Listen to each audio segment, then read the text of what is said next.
Il est 18h10 à Alger. Vous êtes sur Al24 News à la une de ce 24 heures Afrique. Au nom des A3+, l'Algérie insiste sur la nécessité d'un cessez-le-feu au Soudan. C'est ce qui ressort des déclarations du représentant permanent de l'Algérie aux Nations Unies, Ammar Ben Jamaï, lors d'une session au Conseil des Nations, au Conseil de sécurité.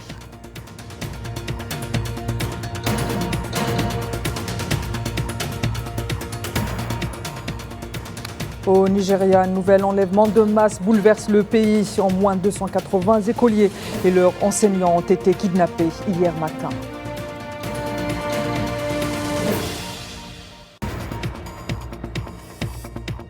Et au Maroc, la corruption des partis politiques, une nouvelle fois pointée du doigt. Le président de l'association marocaine pour la protection de l'argent public les accuse d'être au service d'intérêts privés.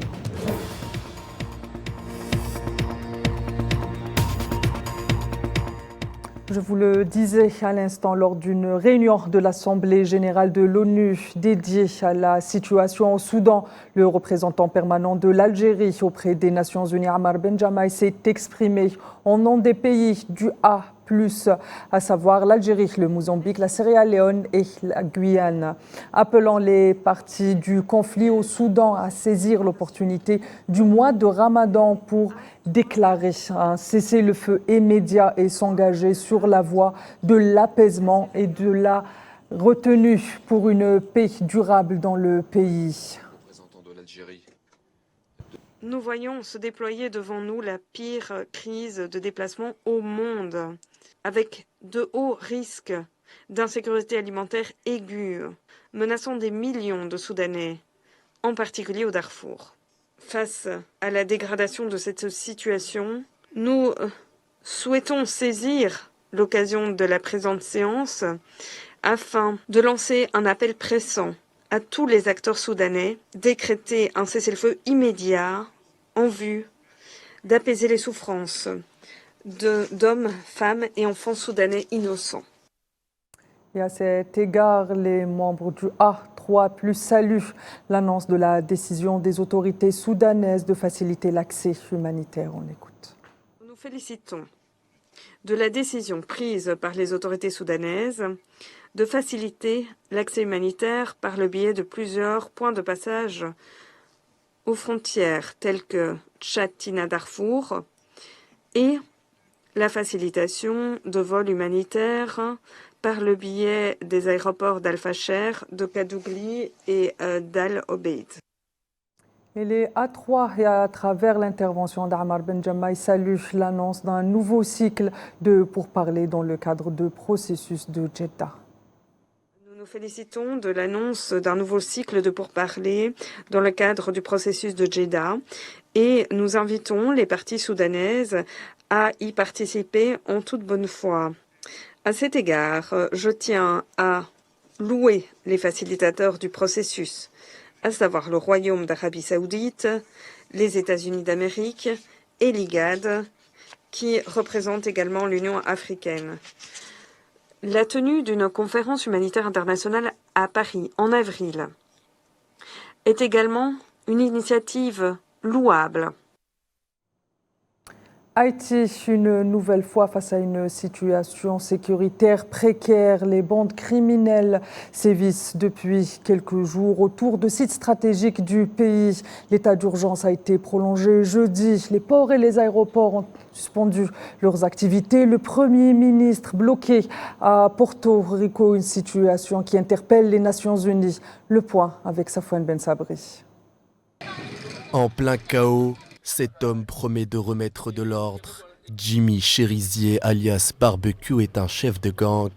Ancien policier, il a changé de camp pour, dit-il, lutter contre les élites corrompues et les faire plier. C'est lui et les gangs haïtiens qu'il a réussi à fédérer, qui menacent directement le Premier ministre haïtien Ariel Henry, coincé pour l'heure à Porto Rico pour des raisons sécuritaires. Si Ariel Henry ne démissionne pas, le pays connaîtra un génocide. Si Ariel Henry ne démissionne pas, si la communauté internationale continue de soutenir Ariel Henry, cela nous entraînera directement dans une guerre civile qui se terminera par un génocide. Des menaces qui arrivent jusqu'à l'enceinte de l'ONU. Le porte-parole du secrétaire général a fait part de la préoccupation de la chef de mission onusienne en Haïti. Le Conseil de sécurité a tenu hier une réunion privée sur Haïti pour discuter de l'escalade alarmante de la violence des gangs dans le pays. Le chef de notre mission en Haïti, Maria Isabel Salvador, a informé les membres du Conseil. Elle a souligné la nécessité d'une action urgente, notamment soutenant le déploiement immédiat de la mission multinationale de soutien à la sécurité. Le Premier ministre haïtien, lui, est toujours bloqué à Porto Rico après un séjour au Kenya qui avait promis le déploiement de 1000 policiers en Haïti. Ariel Henry ne peut toujours pas rentrer au pays.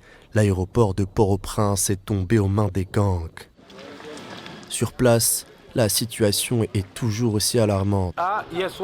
La situation du pays est critique. Les gens ne peuvent plus vaquer à leurs occupations. Nos enfants ne peuvent plus aller à l'école. Les commerçants ne peuvent plus aller au marché. Personne ne peut se déplacer dans le pays. Le retour du Premier ministre n'est pour l'heure pas garanti. En attendant, le pays vit au rythme des balles. Au Sénégal, le coup d'envoi de la campagne présidentielle est prévu pour samedi.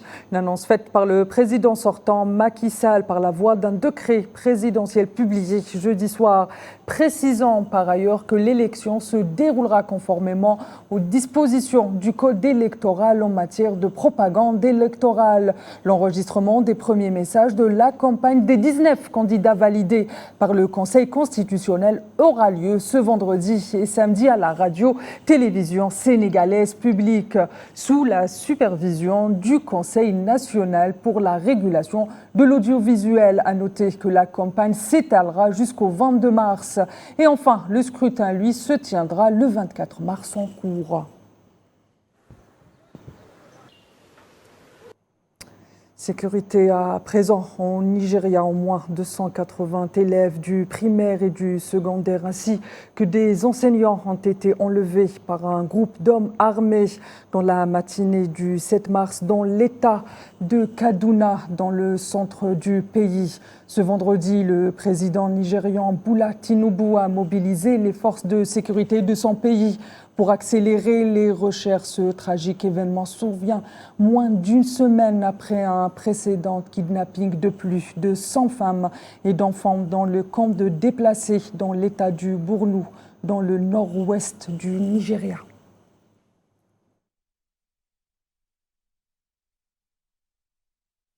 À l'école secondaire publique de Kuriga, environ 187 élèves sont portés disparus, tandis qu'à l'école primaire, environ 125 élèves sont portés disparus, mais 25 sont de retour au moment où nous vous parlons actuellement. Je vous le disais en titre au Maroc, le président de l'association marocaine pour la protection des fonds publics, Mohamed El Ghaloussi, a cloué au pilori les partis politiques de son pays, les considérant comme une partie intégrante de la corruption qui mine le pays.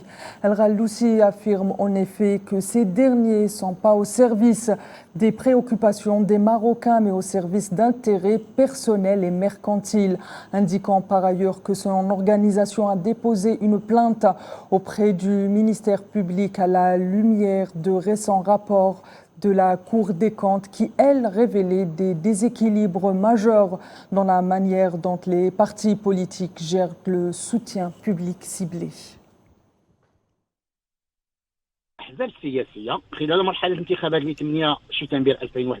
Les partis politiques et durant les élections de septembre 2021 se sont plaints d'une utilisation de l'argent d'une manière insidieuse, ce qui sous-entend que la Cour des comptes a pu recenser uniquement les fonds dont la traçabilité a été établie par des documents et des rapports financiers. Mais il reste l'argent qui n'est pas traçable et dont il est difficile d'en évaluer les montants.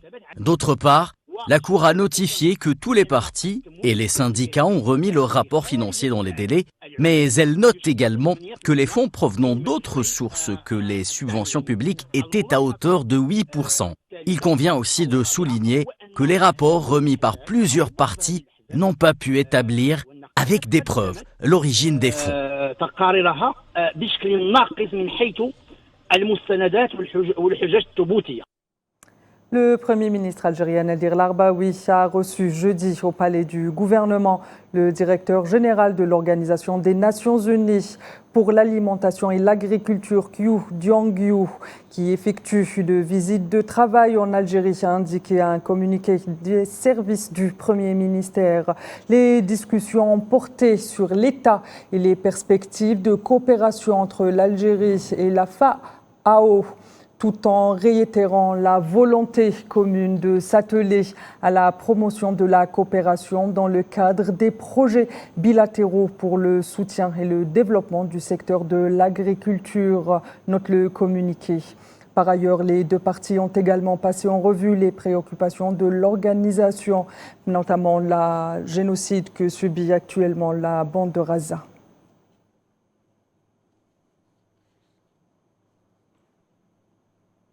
Et l'Algérie a été élue jeudi à l'occasion de la 105e session du Conseil exécutif de l'Organisation pour l'interdiction des armes chimiques pour représenter la région africaine en la personne de l'ambassadrice algérienne Selima Abdelhak, représentante permanente de l'Algérie auprès de l'OIAC pour occuper le poste de vice-présidente du même conseil.